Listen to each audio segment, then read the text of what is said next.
Have you ever wondered what happens when the most powerful person in the world suddenly becomes incapacitated? Is really in charge?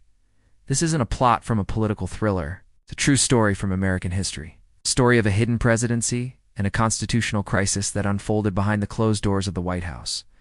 It all began on October 2nd, 1919. President Woodrow Wilson, exhausted from a grueling nationwide tour to promote the League of Nations, collapsed. He had suffered a massive stroke. One side of his body was paralyzed, his vision was impaired, and his speech was slurred. The President of the United States was, for all intents and purposes, completely disabled. In today's 24/7 news cycle, this would be an earth-shattering event. But back then, the White House went into lockdown mode. The official story released to the public was that the president was suffering from nervous exhaustion. The true severity of his condition was a closely guarded secret, known only to a tiny inner circle. At the center of this circle was the First Lady, Edith Wilson. With her husband bedridden, she became his gatekeeper, his steward, as she later described it. All communication to and from the president went through her. She would review official papers, decide which matters were important enough to bring to his attention, and then convey his supposed decisions to the cabinet and staff. Imagine this: vital matters of state, treaties, legislation, all being filtered through one person who was not elected, not appointed, and had no constitutional authority. Edith Wilson essentially became the de facto acting president. She claimed she was only acting on her husband's wishes, but how could anyone be sure? The president was never seen in public. Cabinet members who requested meetings were turned away. Rumors began to swirl in Washington, who was really running the country. The situation was unprecedented. The Constitution at the time was vague on what to do if a president was unable to perform their duties. There was no clear mechanism for transferring power. Vice President Thomas Marshall was in an impossible position. He was hesitant to make any move to assume power, fearing it would look like a coup. He reportedly said, "I am not going to be a usurper." So, for months, the United States government drifted in a sea of uncertainty. Think about the major issues of the day. The country was grappling with the aftermath of World War I, the fight over the Treaty of Versailles, the League of Nations. Wilson's signature project was reaching its climax in the Senate.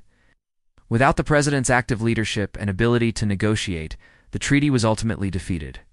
Historians still debate whether a healthy Wilson could have secured its passage, potentially changing the course of the 20th century. Domestically, the nation faced labor strikes, economic turmoil, and social unrest.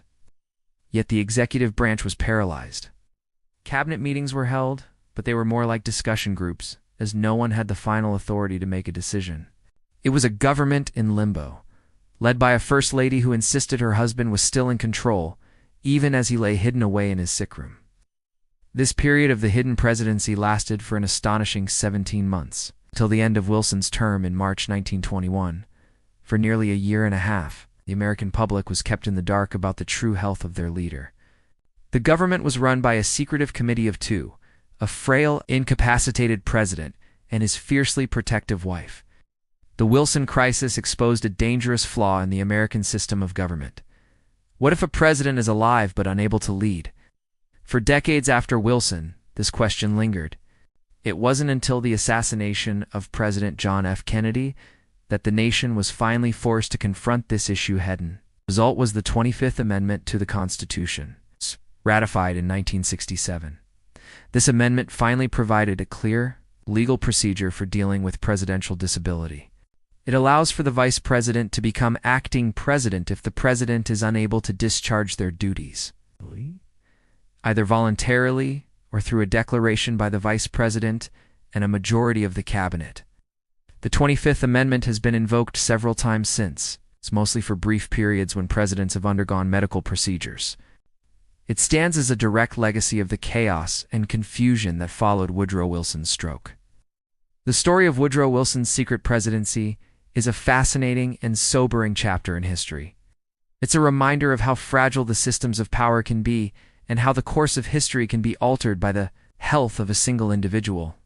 It highlights the incredible power wielded by those in the president's inner circle and the constitutional scramble that ensued when the leader of the free world simply vanished from public view. It's a powerful lesson in the importance of transparency, accountability, the constitutional safeguards that protect the continuity of government. Thanks for watching. If you found this piece of hidden history interesting, please hit that like button, subscribe for more stories like this, and let us know in the comments what you think. See you next time.